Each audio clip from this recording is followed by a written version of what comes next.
Got my good luck Biggie right here. All right, Biggie. All right, Barnacles. Let's do it. All right.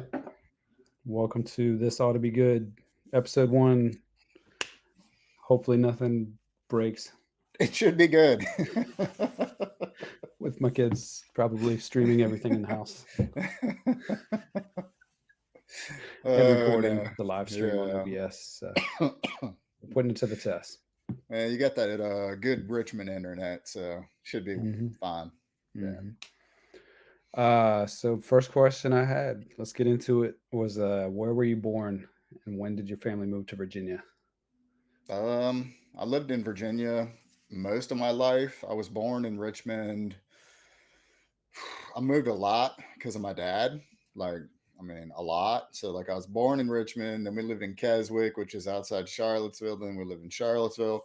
Then we lived in Roanoke. Then we moved to Cincinnati for about 3 years, and then moved back to Richmond, kind of like towards the endish of middle school, like midway through middle school, I guess. Man, So, yeah. question one, I'm already. I thought you were born in Cincinnati. All right, I got to No, rewrite a few questions. No, I'm just kidding. yeah, my dad is from Cincinnati. So I was gonna yeah, say any memories of Ohio, but I see. I thought you were like me. I thought you were born and raised there for a while. So nah, I had no idea you were in Keswick. How long were you in Keswick? not long. That was when I was like, tiny baby status. So like, I don't know. I'm not great with time and memories, Yeah, I was gonna say unfortunately. the same for myself before we really got into stuff that I'm terrible with years. So I don't know how well like this podcast is really gonna go, but I'm hoping other people that I bring in might have better memories, especially for years and dates than me. Um, Yeah, it is kind of a whirlwind. so how did your DJ journey begin? Was there any Hmm. particular moment or experience that ignited your passion for music and performing? I mean, I've always loved music. Like, I mean, I still love all kinds of music. I was, I guess, raised, if you will, on like good radio music, at the time. So like, REM, and my dad brought in classic rock. And from there, I saw the Blues Brothers and found out like these different kinds of music. Slowly got into hip hop, I guess, definitely like in the 90s, give or hmm take. hmm hmm Um, uh, I skateboarded a lot in my younger days with Kerry Warren and Greg Bethman. Definitely Greg Bethman, because he was the one who like drove us up and down. There was a skate park in Woodbridge and not in Richmond. hmm So Melty Face from There's Woodbridge. a bunch of skate parks I feel like now, and in Chesterfield even too. Oh yeah, 100%. But yeah, I guess it was say honestly, like I don't know if the catalyst is the correct word, but like part of it was the skateboarding company Zoo York, their hmm mixtape, hmm hmm and then being introduced to uh oh man, what was it, Rock Rada and all those hmm dudes, Yeah, X, what, I can't even remember what the, Executioners, yeah, formerly thank X you, the Men. Executioners, yeah, Yep. X-Men. I wanted to say X-Men, but I was like, I don't think that's right. But from It used to there, be until maybe they got a cease and desist or something. oh, I'm sure. Yeah, yeah. That was before Marvel was even like super rich like they are Yeah, now. But I'm wearing a Mickey Mouse shirt, so it's open. It's open copyright. But no, I just basically Steamboat Willie. not racist. I Um, was gonna put that on the stream list. I don't know about that one. uh, but yeah, I my first set of turntables were Newmark belt driven, and there was like some, I don't know, crap Gemini mixer or something. And like, I even like when we met, I think I might have still had those, hmm because I went to VCU after graduating high school. That's where I met Mordecai. VCU. I can't remember who introduced us or whatever, but it kind of worked out and whatnot. But Yeah, so I just kind of like got into it more and more, especially into college and the clothing shop, Culture Clothing in Richmond, if you Mhm, know mhm, about it. mhm, They had a set of turntables. It was kind of like it was like a old, like a house almost. Like I don't even know, but like they had the down section where all the display was, and then up above they had like a balcony essentially with turntables. I mhm. think Yep, if I shout outs remember to correct. Culture. Yep, yep. Yeah, That yeah. I So think that like location's still there. They got, multiple locations now, but I don't think the any of them have OG. a balcony with turntables anymore, but Yeah. But they were nice enough to let us come use those, and then from there it just I don't know, kind of like caught fire. Like, it was one of those things where I don't the passion just like came in full steam, and yeah, that was kinda into the next question, like, take us back to, like, late '90s, early 2000s when you were DJing. What was how would you describe, like, the music scene? And what drew you, like, really to become a DJ rather than just, like, a music head? I guess because like there was like I don't know, that seems to be kind of like the transition period when like more and more in hindsight looking at it, it's not like total crap and silly and stupid, but like the commercial rap scene wasn't what I grew up on, and I saw it, and there was all these artists making music that was dope. Like it was dope, but like at that point in time, like if you look at 99, 2000, like right around then when I went to school for photography, I was shooting film, like strictly film. Mhm. And Mhm, mhm. I grabbed the camera over there, but I can't get out of this chair. I'm kind of trapped. But it was kind of the same thing with DJing. So like with us DJing when we started, I know Mordecai remembers. We would used to take like the tiny little piece of tape that you would Mhm, get for cassette tapes, and we mhm. would take that and cut it with an angle, and we would put that on the record. So I don't Yeah, know this one. terrible, terrible for needles. Oh, terrible for the record too, man. It was like Yeah. total wear and tear. Yeah. Oh God, I just dropped a thumbtack somewhere, and it's like Oh boy. probably in this chair. But anyway, like there's an example. If you can see that right Yeah, man. there. So like, we had it set where Shout out that to DJ was. Rectangle, Oh who yeah. I have no idea what he looks like, by the I way. know. I know. What does he look Had like? his battle records. I think I had his mixtapes too. Yeah, but I mean, what does he look like? We don't know. But yeah, What was we the always big like. one? He had one, uh, I Where wanna is say that Breeze thumbtack? or, There it is. I'm safe. was it D Nice maybe? Have somebody had like a West Coast kinda sounding track, and he had it on there, and I thought for the longest it was a West Coast artist, but it was a East Coast artist, I think, with, like, Battle Cat production or having that, like, West Coast sound to it. Yeah, honestly, I don't remember. That's a tough one, but Mhm, I don't know. Basically, yeah, I've got a couple props. So like, mhm, I'm trying to get this lined up. So like, yeah, he would drop the needle right there, and it would take mhm. and just like Right, cut straight through the record. And then we had this marker as the 12 o'clock. So like right. that's essentially where we knew like the beat started or the sample started or things like that. I mean, Mhm, for God's sakes, like if there's people watching and listening now, like they might not have even known, but like the first releases that came out, Hermit Styles, this is cassette tape, and then followed it up with the first one of Tracks to Eat People To, which was a all Halloween themed series of mixtapes that we did.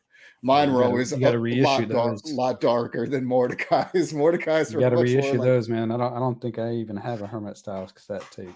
Maybe a CD copy or version, but Oh, I don't even. Yeah, yeah. Actually, we did some CDs. I mean, we got like from there. I mean, like we were charging like this is like wow. old. Like we were Mhm. $5 and nobody would fucking buy them. Like, Mm-mm. We went wood in the yeah, I mean, burbs. but like we still got like the CDs in here. Like there was the Macabre. Macabre, Mhm. which is another tracks. Uh, for some reason, there's like no front side, but like Uh-oh. Brass Monkey Lounge. Mhm. That was one I did all '90s Remixes. Mhm. remixes, yeah, hip hop remixes. But I don't know. Another classic. Mhm. Do you have any memorable, experiences or gigs, like, in the late '90s, early 2000s? Any favorite venues or events that stand out to you? Mm, that's tough, man. I mean, like we were just getting going essentially. Like, I mean, I think we were generally the openers. Oh, yeah. I mean, like, Every time. Still. yeah, I mean, it was fun, minus the fact at the time, if you think about it, we had to drag two flight cases with turntables, mixer, a crate of records, headphones, backup cables, like everything in the world. I mean, it's like, I mean, that was bonkers, but I definitely say, like I said, my memory is not the best. Like, even though Mhm. it's on Mhm. my Serato over there, I'm still like, I didn't we open for who was that band that played the Aboriginals? We are the Aboriginals. Jazz Poets Society? I don't know if we opened up for them. Yeah. Maybe you did. I don't maybe I didn't get the call on that No, one. no, I don't. I mean, maybe we didn't. I don't know. There was a lot of memorable ones. I mean, Mhm. they were all pretty much good memories. Some of them were a little sketch or didn't work, that sort of thing. I remember like Mhm. I think we did Club Boss a couple of times, Yep. which um 534. Mhm. yeah, Mhm. yeah. And that was it was different. It was all experiences, I guess, that helped us get to where we got more. That's where we saw Raekwon, and I went to, they wouldn't let me in with my hat, my Yankees, Oh beanie, so I yeah. stashed it in a tree behind Yeah. Twisted, and I came back and it was gone. That's right. Because there was like a dress code for a Raekwon show. Like, I Yeah. mean, come on. The guy's like, oh, I got Cuban links and I'm dealing drugs. Like, but no hats, dude. Like, Yeah. People circa were 2020, we're walking into the grocery store wearing a hat, a mask, sunglasses, and it's like, whatever. Mhm. Um, so you were talking about, uh, issues with memory, and I know your, health issues kinda led to, like, a hiatus from DJing. How did you cope kinda during that period, and what made it motivated you to, like, return to DJing, even if it's, like, sporadically on Twitch? Yeah. So in Richmond, I guess like part blame me, part blame me, I guess. Like I got to a point with DJing where it just like the money wasn't there and I wasn't having fun anymore. And I don't think like as a person or whatever, I was as open to embrace change and what was popping or whatever, like how you could make money. Like, Mhm. like um and just kind of got burnt out. Like we were like every weekend, it's like people don't know like how much goes into the setup and then the tear down and then Mhm. like you're walking out in friggin' Baltimore ghetto at like 3 something in the morning, like, are we gonna die or get robbed or and I Both. don't know. Maybe both. Yeah, the harbor's pretty, but like if you don't know Baltimore, yeah, sorry. Mhm. um but So yeah, go ahead. I was just gonna say I kind of got out of it in Richmond before I moved to South Carolina where I am now. And when I moved to South Carolina in 2010, um at that point, in terms of DJing, it was pretty much all reggae for the most part. Like, Mhm. Mhm. like it was pretty much like all reggae, like, and it could be anything from dance hall to like, rock steady. Um, but I was willing to DJ hip hop, but I moved down here and it was like, so you play trap? I'm like, Mhm. No. no, no, I No, don't, I thank don't you. play trap. And it was just like, you play trap, you trip, yeah, trap, trap, trap, trap, trap, trap. I'm like, no, no. So That's all I they wanted to hear. Yeah, it's all like and Columbia is not a big town in the scheme of things, and it's definitely become more open minded and more art related and things like that. But it's so different still this day to Richmond. Um, and then to celebrate New Year's of 2011, I had to have open brain surgery over here, or something. It's called an acoustic neuroma. Can be an acoustic schwann. Mine's acoustic schwannoma. So they partially removed it. I went totally deaf in my left ear. Developed epilepsy. Got this, great palsy you can see from the surgery. Hmm. My memory went to like crap. It's still not good. Like, people can say like, "Oh, I remember what my childhood house looks like growing up," and I know I moved a lot, but still, like, the main house I lived in, like, man, I don't know, it just looked like a suburban house or something. Like, Hmm. so with that, I kept my turntables, but it was so difficult because I was used to doing the whole monitoring thing, getting Hmm. ready, Hmm. queuing up the song, and then going back, and it was so difficult initially that I would scratch every once in a while. Like if a friend or something was like, "Oh shit, you got turntables? Like you DJ?" I'm like, "Yeah, I DJ, Hmm. man. I can still. It's like riding a bike." Hmm. So honestly, I didn't DJ much at all from basically 2012 till your birthday. Hmm. Um, it was your birthday that brought me back because Mordecai had a 40th birthday. There was just this like mega raid train on Twitch. I mean, Hmm. there was so many listeners, and to this day, it's still probably like close to the most listeners I've had. Like, Hmm. 30 plus or whatever. Like, I'm not in it for the people. No, I'm in it for the people, but I'm not in it to like, oh, I got to get so many people following. It's just more of a Right. fun thing. Hmm. And I actually did that because my turntables were in such bad shape on basically $100 um Newmark DJ controller that's like, Hmm. DJing for kids. Hmm. Like it had these like tiny, tiny little pads for like the turntables and like this little crossfader. And I had no camera. Like I didn't know. I'm like, you Hmm. guys on like so it's not like the radio show. Like you guys have to like be seen. Like I can't Hmm. like, like it was the whole thing, but it was crazy because so many people listen and it just built my confidence back up, I Hmm. guess. Hmm. Like is the best way to put it, and made me Hmm. realize how much fun like DJing is Yeah. and why I got into DJing. Like I got into DJing because it was fun. I was like, I want Right. to do these tricks. I want to do these scratches or things like that. It wasn't because I wanted to like, fill an entire venue with people or things Hmm. like that. Hmm. Um, so after that, I'd done it in Richmond in the 2000s for a couple of people,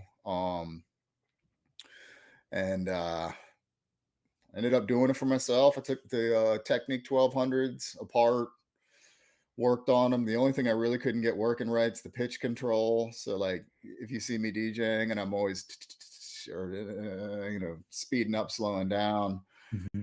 um, it's because the pitch control is totally broken. But I soldered everything else up.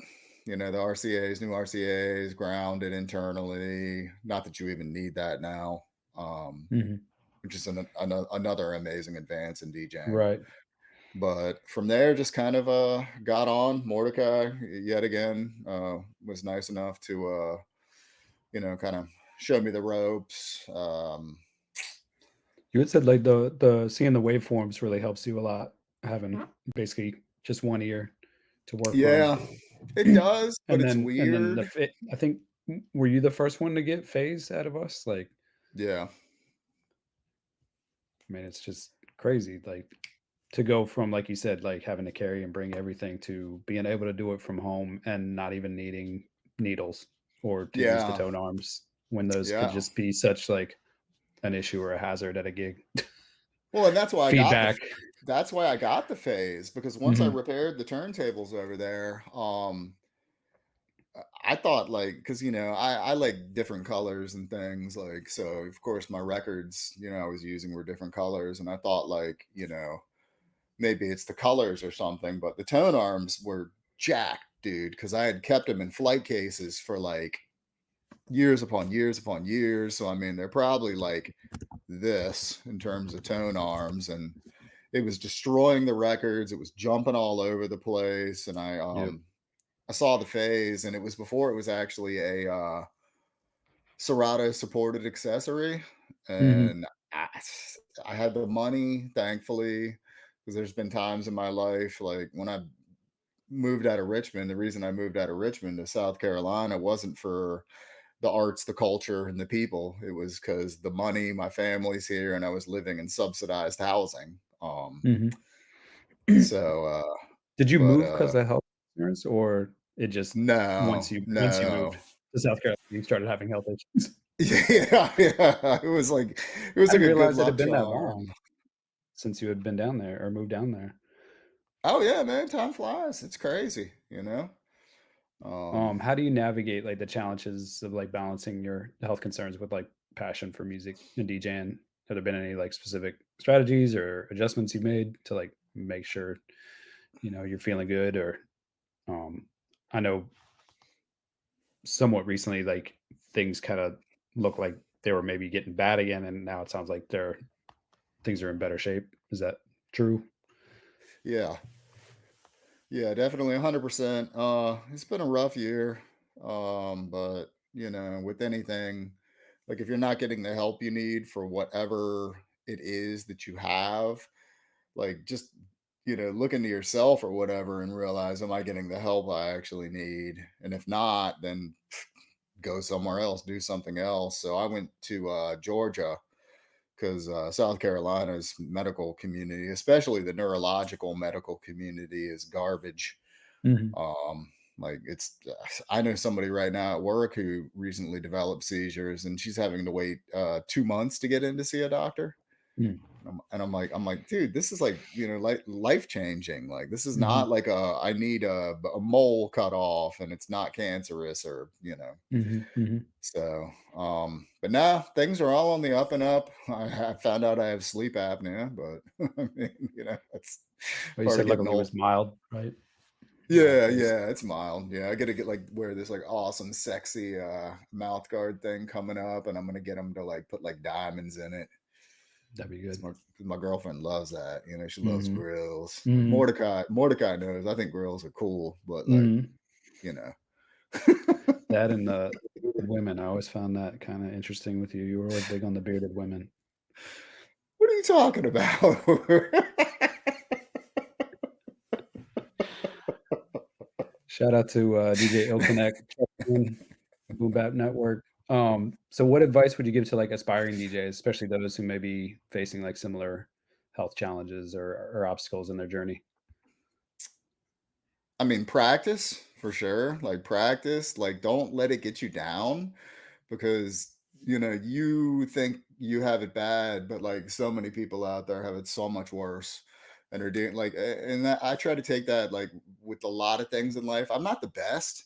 A lot of times, be in the car and my girlfriend will get mad, and I'm like, man, that sort of thing. Like, but for the most part, I try to um think of the positive, embrace the positive, and like if it's something you want to do, you can do it. Like your previous question in terms of the waveforms, yeah, I definitely use the waveforms when I DJ, but I still, especially when things are getting off in terms of sync and beats per minute, still definitely like I resort to my hearing. That's it. Mhm. Like just Yeah. one ear. I just resort to that one ear, and I can usually get it. If I can't, you're gonna see me like looking up panicked, like trying to figure out where the heck the kick in the beat is. But But at I least you don't mean, have people with their drinks way too close to the turntables, or, like, the club or bar owner saying, "Hey, turn it down or up," or whatever they feel like at that moment. yeah. Um, so technology, has obviously changed a lot since we started back in late '90s, early 2000s. I think we've kind of gotten into this a bit, but like, how has the evolution of like equipment and software like influenced your like approach to like mixing? Maybe Not enough. have I you mean, thought about there's like, the pitch control is off? Have you thought about getting a new set of decks or at least one? Like, or you're no, not that passionate about it? no. I make it work, man. Like Mm. I just kind of they're really expensive, man. Like Yeah, even new for sure. You can find yeah, people that are switching to like controllers, I feel like, and sometimes, find a good deal. You could go, maybe hit up a pawn shop in, yeah. North Maybe where you DC. live, like yeah, where you live, No, like no, yeah, when you went up to get your set, I remember you were like, "Yeah, it's yeah, in yeah. DC." And I was like, "We're getting into Maryland here, buddy. Like, are we gonna get to this pawn shop anytime soon or?" And those were some rough turntables too, man. They I guess that's how I learned how to solder and like work on the turntables initially is because they were pretty rough. But Mhm, no, I just think like I've spent. I mean, I'm not using a professional grade mixer. I'm using the new Mark Scratch, which I think is a great mixer for anyone looking to get into DJing and stuff. But I think the one thing with the technology, I just don't still like a little bit I've played with here and there, and I'll be honest, it really does add. It's like in terms of challenge, mhm, stems. Like the yeah, stems are awesome, but like especially on a mixer like that, where you're using multiple knobs and or buttons to like control different things. It it becomes harder. And then, like when I've tried it, like most of my sets I do are freestyle. Like I do mhm, have some like sets that I plan out, but most are freestyle. And probably 50% of the time, like I've gotten it like where it's good, and then 50% of the time I drop it and I forget to turn back on the vocals or like things like that. But I think that and especially in conjunction with phase, like we were saying, it just like the technology is bananas. mhm, I mean, yep. it's nuts. Yeah, you started to kinda get into the next question, which was like, can you share a bit about, like, the music you typically play on your Twitch streams? Are there any genres or artists that particularly resonate with you or, your audience, which maybe, me and Shelly. Yeah, like Maybe Dr. Data. Shout yeah, out to yeah. Data Man Zen. Manifest. Salute, salute. Yeah, he Yep, definitely checks Manifest. out every once in a while. I mean, recently, like the past year, 2 years, I was on a kick using title, Mhm, and I was playing a lot of stuff that I hadn't played before. Like it was all still still pretty boom bap for the most part, but like there was different artists like Benny the Butcher and people like that that I'd been playing, but I still always incorporated like what I go to. So for me, in terms of DJing, like I can't really say a ranked scale is like this is number one, this is two. Like um, I guess hip hop probably is number one, but yeah, I do hip hop, old school hip hop, new school, a lot of underground, um, definitely a lot of reggae. Like I've done a lot of different reggae sets when Mordecai was hosting Wine Up Wednesday. Um, be it like traditional reggae or artists like Catch a Fire, New Zealand reggae. I did a whole set from them. mhm, But yeah, pretty much mostly just it's predominantly hip hop with little dabblings of other things. Unless it's a reggae set, obviously. And if it's a reggae set, I'm just gonna pretty much play reggae. I do love down tempo, like that's mhm. awesome. But like, as a lot of people say, that was a great sleepy time set. And like that's not what I'm going for. Like, Yeah. it's chill, it's good, but like, especially with my job working IT in the schools, like getting into it. Like I would walk into classrooms and I'm like, dude, they're playing freaking like lo-fi down tempo in here, like mixes. Hmm. I'm like, okay, so if they're using this to calm down crazy, crazy elementary children, then I can see why some people would call it a sleepy time set. Hmm. But What about like Hall and Oates and Chromeo and all that stuff? Because I've heard you play that as well, like oh yeah, I your mean those artists are fun time incredible, set. incredible. Like I mean, I love a lot of funk, soul, jazz, the fusion, not like crazy fusion where it's like stuff like that, but like I like Hmm. mixed genres definitely. Hmm. And it's interesting like what will mix because recently Mordecai helped me out and gave me some basically trap beats like which is hilarious, but trap beats actually mix really well with reggae. That Dancehall, was like in my next classic question, dance like looking ahead, reggae. like what are your hopes and goals for staying both on Twitch and beyond? And then like, do you have any upcoming projects or plans that you're excited about? And then I was gonna try and bug you on like a release date for the trap reggae mix that's been in the works for so long. um, yeah, I don't know. Honestly, like this last year with all the health stuff resurfacing, I didn't, and I haven't streamed much at all. Like I Mhm. really haven't been present. Like I haven't been listening as much.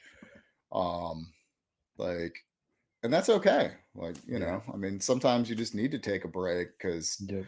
life can be overwhelming. Um, so in terms of projects, definitely that needs to be done.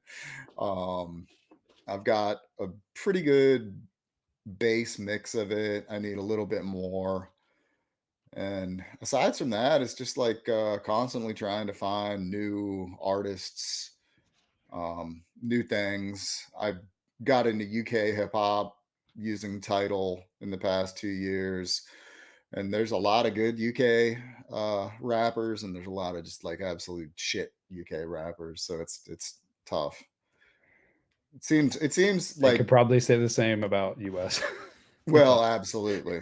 I mean, how many rappers do we have that got like song of the year that were dancers turned rappers, And it's amazing Mhm. to like look at that entire because we look back to the 80s and things like when I was first being introduced to hip hop and stuff and then into the 90s.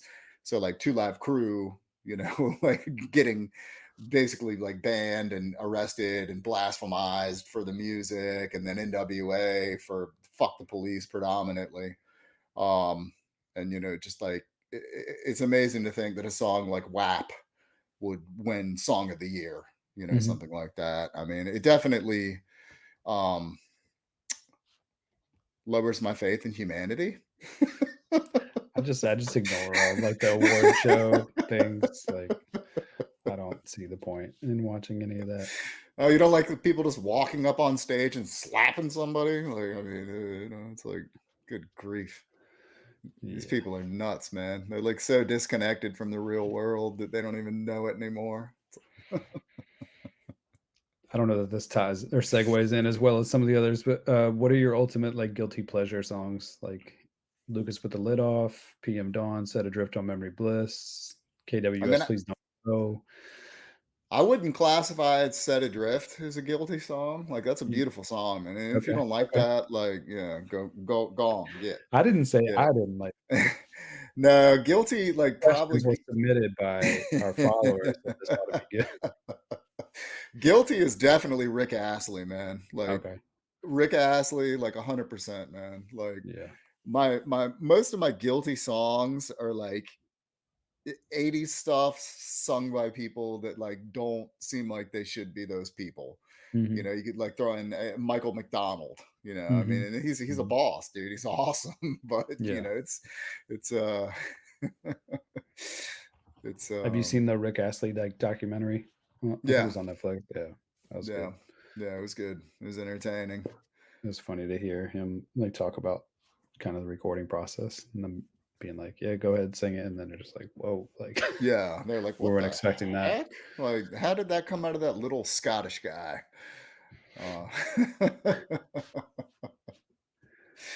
yeah, I mean, there's just like so much good music that I try not to limit myself and keep open to most things. You know, like if somebody says like this is awesome, you got to hear it, check it out, and I'll listen to it. And like I don't have too many like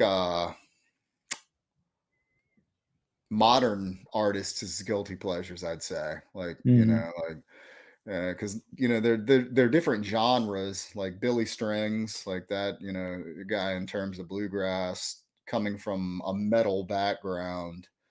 He was a metal guitarist before he played bluegrass. I mean that guy's incredible. Mhm. And I mean, I got to see Willie Nelson a couple years ago, like 2 years ago, something like that. So um, it's the thing, like with music, is kind of like with food. Like you can't say you don't like it if you haven't tried it or haven't heard it. Like Mhm.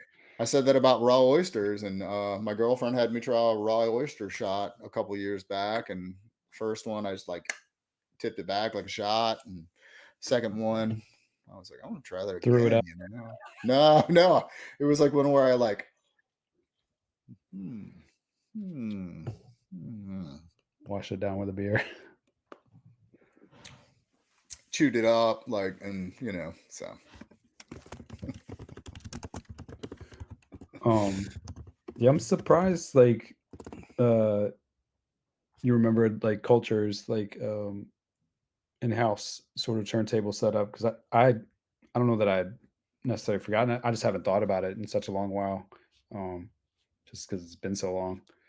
But, like, with your memory, like, is there gaps or, like, certain periods of time that you just have no memory of or is foggy, or, like, how does that work exactly? Like it's predominant fog, and the hardest thing that, like, I mean, it still bothers me. Like most of the stuff I've gotten over, the palsy, the things like that, like the fact that when they had to go in and cut that, um, I had a lot of issues in terms of balance and depth perception, but then went on to like mountain bike, black diamond trails until I hurt myself too many times and was like, I need to stop doing this. So it's predominant fog. So like I remember different things and I can remember events and I remember some more vivid than others. But the one that's the hardest is like the photographic memory, the picture memory, I guess. Like mhm, mhm, I had said earlier, the house I grew up in or whatever. Like I mhm, think that's the hardest part is because like, you could talk about different experiences or things like prior to when I knew I had it was literally a golf ball sized tumor like living back here. mhm, I went in for a sleepy eye and they were like, "Ugh, guess what?" So the hardest part I think is just like not having that, and the kids these days, and so the kids these days, mhm, like I mean everyone these days is so blessed. Like I could pull out my phone right now and take a picture of this if I wanted to. Like we just didn't have that. So mhm, um it's nice that my parents took a lot of pictures because I can look at those and see like old places and old things in houses. I use houses way too much in this interview, but events. mhm, um but I think the hard part is that, like, even if I see the pictures, unless it's one that for some reason strikes me, it doesn't stick. It mhm. doesn't like instantly click like, oh yeah, I remember that. Like, yeah, Mhm. absolutely. So Do you remember being roommates on Gray Street in Richmond, or was that when we lived with Jason? Yep. Mhm. yeah, of course I do. Yeah, man. Yeah. I was like, Mordecai was not my first roommate. My first roommate when I went to college was Mackenzie Moore. We got housed in a senior dorm, which was awesome. But like, yeah, I was like the shittiest roommate ever. Like, I mean, I didn't clean, I didn't do what I was supposed to. The only reason I didn't get kicked out is because of being friends with another female RA, who worked at the same dorm because we should have gotten kicked out. I mean, you would go in the bathroom and there was like paraphernalia and stuff, you know. Shout out to Mackenzie and Mary Kay and Yeah, yeah. any other RA that looked the other way. I think one of the things that like first connected us was us both having, or you asked about or like found out I had like the Danger Mouth word of mouth CD or something like that. I feel like that was like the early Yeah. connection. Like, how did you hear about that album? And I don't remember how I heard about it either. So if you don't remember that, that's totally fine, obviously. But Honestly, it had to have been word of mouth. Like just, Mhm. it's Just people like I the was title. talking to, like, were like, hey, you've heard this and you like this and you're into this hip hop because there was like a lot of artists like Danger Mouth, Lonnie B, um, who else could we say? Um, Skills, all the super friends, you know. Skill, all the Super Friends. How am I forgetting his name? There's a friggin' mural on the side of Culture Clothing Oh, of Clef. Yeah, Clef Clef, yeah, Dollars. Rest Clef in peace. Dollars, yeah, Mhm. R.I.P. So I think it was just like, realizing as I was on a journey, finding out like more and more artists that like I was into and could relate to, that there was artists in the community that were doing like awesome music. Yeah. Yeah, we had like you mentioned earlier, Jazz Poet Society, Infectious Organisms kind of like took over the live band Yeah. torch for a while there. That's Um I think we opened up for Infectious. yeah, probably. Yeah, we That did. sounds more That like that I'm confused. Jazz Poets was like a little before. So Mhm. that's what it was. Just Yeah, I a heard Jazz Poets kind of buzzing, I think, as we like graduated high school and we're starting to come into college. yeah, And I remember yeah. pulling up to VCU's parking deck and Mad Skills was working the parking deck and I was like, what is happening? Like I think I had heard about that or knew about that, but to actually see it happen like in real time was pretty wild. Because at the same time, Sound Bombing 2, I think, was coming out and he Yeah. his video was out or coming out. It was like Mhm. And you thought he was gonna blow up at that point. Like, he didn't do any R.A. the Rugged Man type stuff to the record label company people, but Ghost Rider, kind of. Not to that extreme, but yeah, yeah, yeah. yeah. So we got raided. Shout out to Lauren Proper for the raid. I'm talking with my Peace. buddy DJ Barnacles here, Peace. a homie from when we first started DJing, late '90s, early 2000s, kind of reminiscing and talking about his life and experience, and basically catching up to today, and getting on Twitch and DJing on there. And we're gonna have a set from him in just a little bit. Just wanted to open it up. If anybody's got any questions, comments, feel free to drop that in the chat. Salute once again to DJ Ill Connect, Lauren Proper. Shout out to everybody that we mentioned as well. If they haven't had a chance to check in, or maybe if we can get this recorded, we'll post it up on YouTube. And shout out Yeah. to Melty Face, Data Man Zen, aka Dr. Data, aka DJ Manifest. Shout out to everybody that came to like our, we had a long Throwdown? standing, DJ yep, Throwdown? Like, who yeah, would have thought? yeah. I'm sorry, man. Nothing but love, but who would have thought? Yeah, I was going to talk about that too. Actually, I didn't have that one down as a Like question, to but get it like, to get into the more funny things, like we can talk about the more funny things to kind of close out, I guess. Like, yeah, like when DJ, we DMC, DJ Champ, introduce and yeah. DJ Throwdown. Like, Yeah. I remember him saying like he was at one of our first gigs. I was actually racking my brain the other night trying to remember your DJ name at that one. That was like something I think we put together, or I put together freshman year, and maybe Who, half. from me? Yeah, I feel like half the bill showed up, maybe, or if it Yeah, I happened at can't all. remember. Throwdown says it did happen. I don't even recall. I don't know, man. Honestly, like he was pretty drunk the majority of the times we interacted. Not that I judge, because have fun, but I mean, I just, he was the cat who was always there till the end of the gigs. And like, he said he wanted to be a DJ, and I'll be damned, he is a effing DJ, man. Like, Hmm. when it first started buzzing that he's, DMC worthy, I'm sitting here going like, because at that point, like we were saying, I was out of the scene. Like I wasn't paying attention because of the health Hmm. stuff and losing the hearing. Like, and I think you were the one who told me, and I'm like, do what now? Yeah, yeah, I'm yeah, like, pretty wild. But yeah, I was trying to remember your name and some of the other folks. I want to say Mike Kometic was maybe on the bill, or I'd asked him to come out to that. Um, we did a set with Mike and Matic. I was actually trying to find my old flyers. I found the CDs, but mhm. if I took this camera and kind of spun it around, you would see it's a hot mess in here. I got like Legos over here, Legos over there, weird stuff. My girlfriend's shaking her boobs. Nice. Thank you. Come again. Feel free to put that on the camera if you want our bonus clip for the Patreon, Bonus clip. For the Patreon behind the scenes footage. Totally approved. She did it herself. I swear. One thing we talked about was the what was it, the Raucous Subway tour coming through town, Yeah.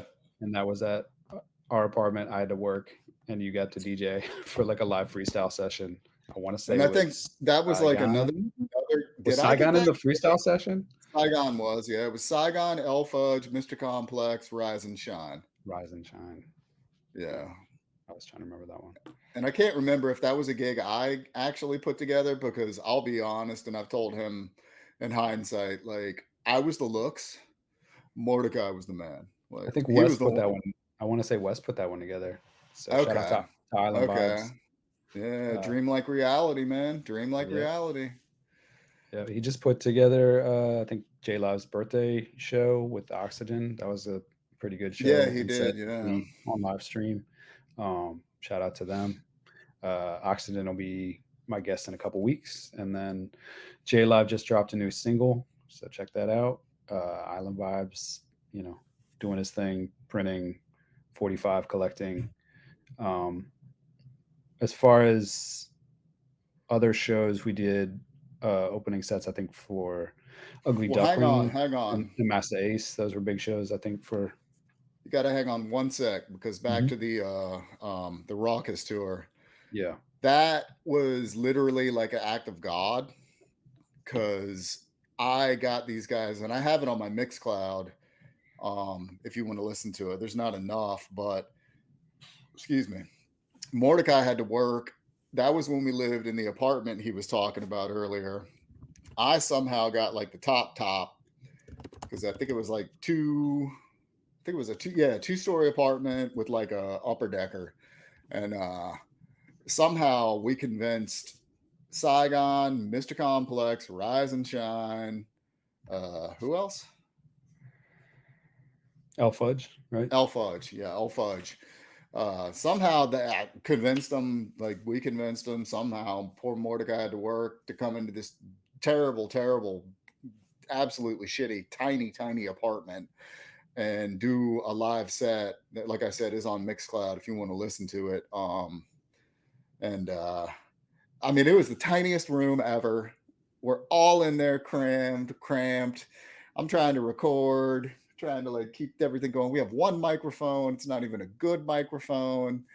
And the one thing that they told me as a DJ, which I understand, is don't let the beat run out. Don't let the beat run out.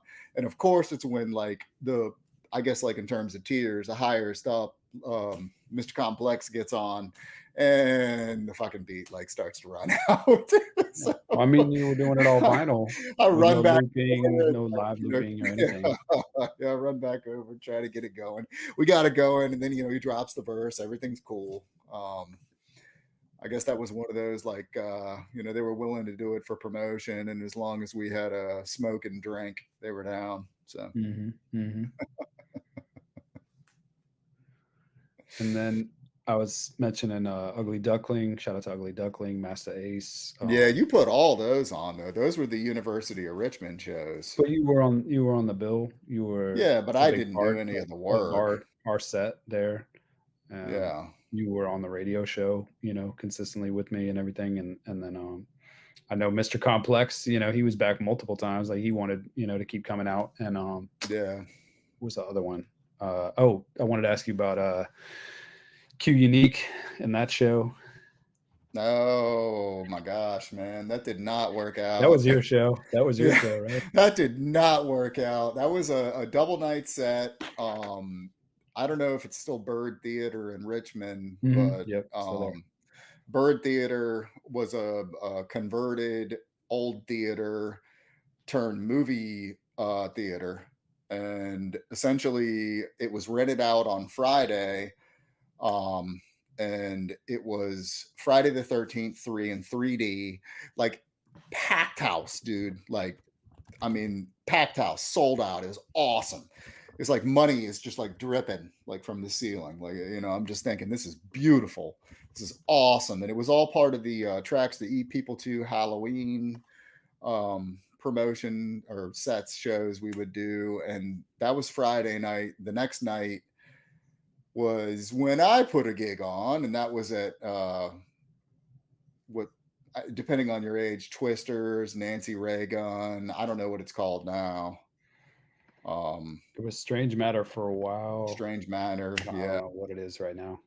But yeah, that night, that was a rough one, dude. Like nobody came out. Like, all that money that was throwing in there, There from was some diehard nonfiction or necro unique type ones out there. I guess that's the positive to me being a lazy jerk and Mordecai. Promoting, well, not promoting. I always help promote. I mean, we were out there with friggin' staple guns, putting those things up on anything we could Mhm. in the before days. But yeah, the few shows I promoted, especially that one, that was just like a total bust. That was just like my wallet, just like emoji flew away. We He put on had a great show. I mean, he put on a yeah, great show, but yeah, shout out to it Q was too Unique niche. nonfiction. Mhm. Too niche. I think that was like, kind of the beginning of me not being open enough to different like things. Like with y'all doing the whole I guess what turned into body talk or Mhm. whatever. Mhm. Mhm. The whole 80s night thing. Like I wasn't on board for the 80s night. I was like, I'm a hip hop DJ, Like, Yeah, that was my prerogative with Scruff. Mhm.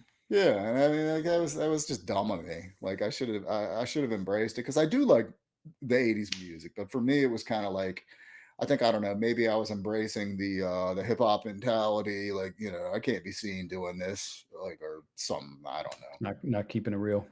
Yeah, not keeping it real, man. It's like poser ass yuppie.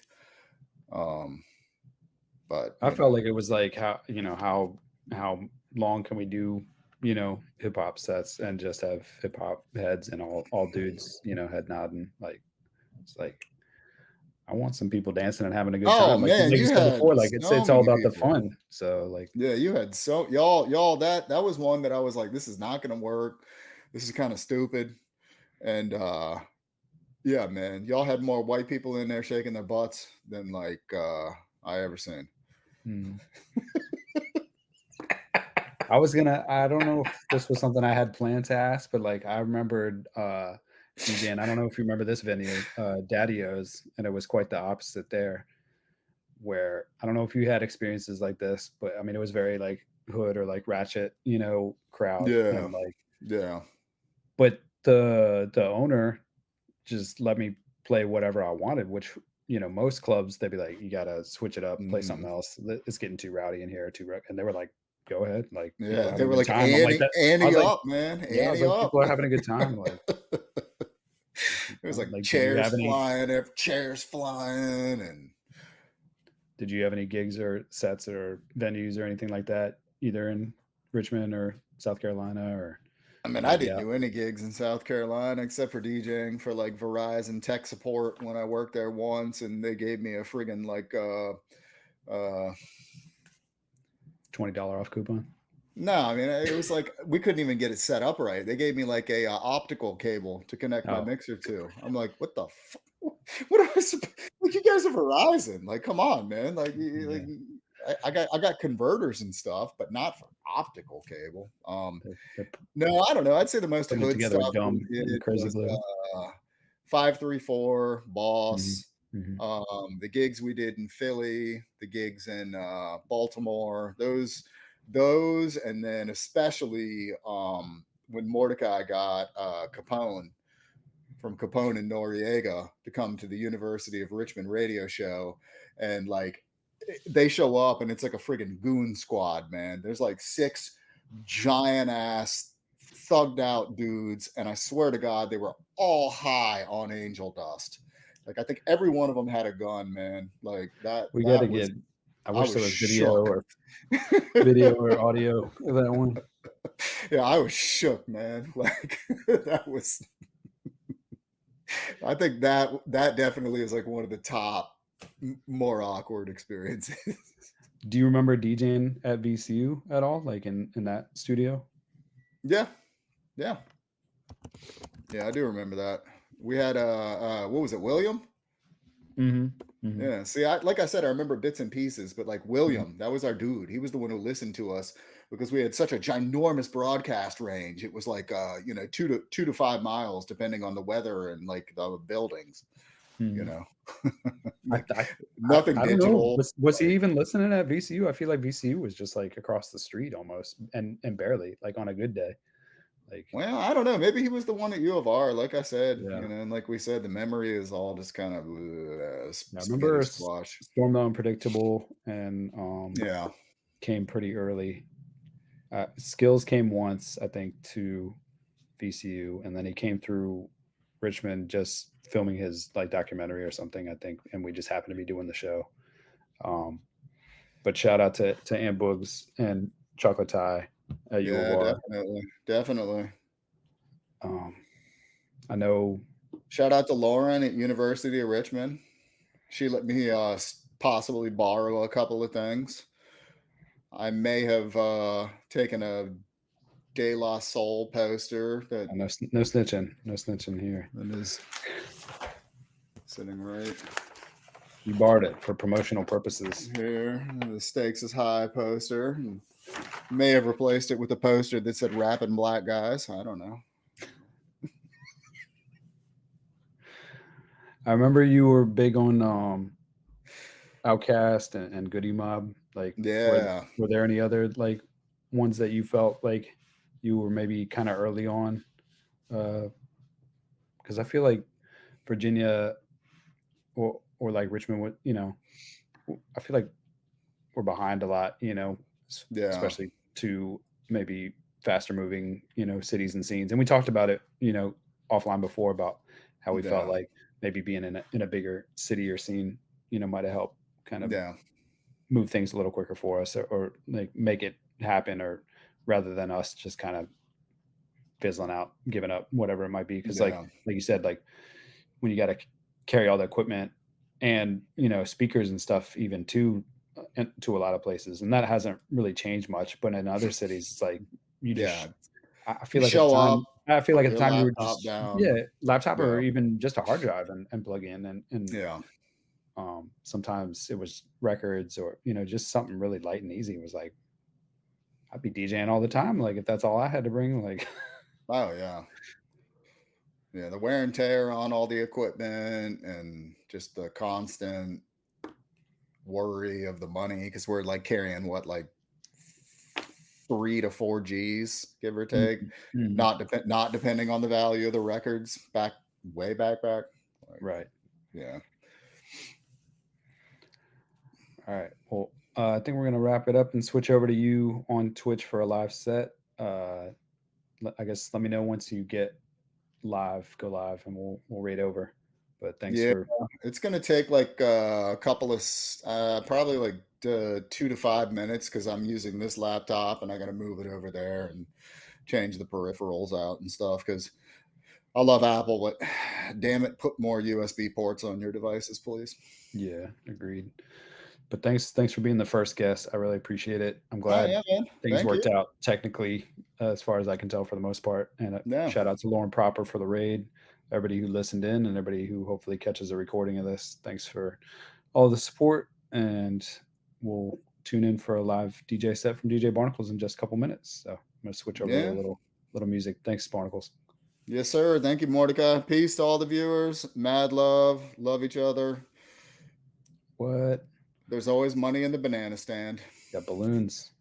Salute. It's got, Peace. it's got balloon animals. Like throw down. Oh, too good. All right, let me get this set up, bro. No doubt. Peace. Peace.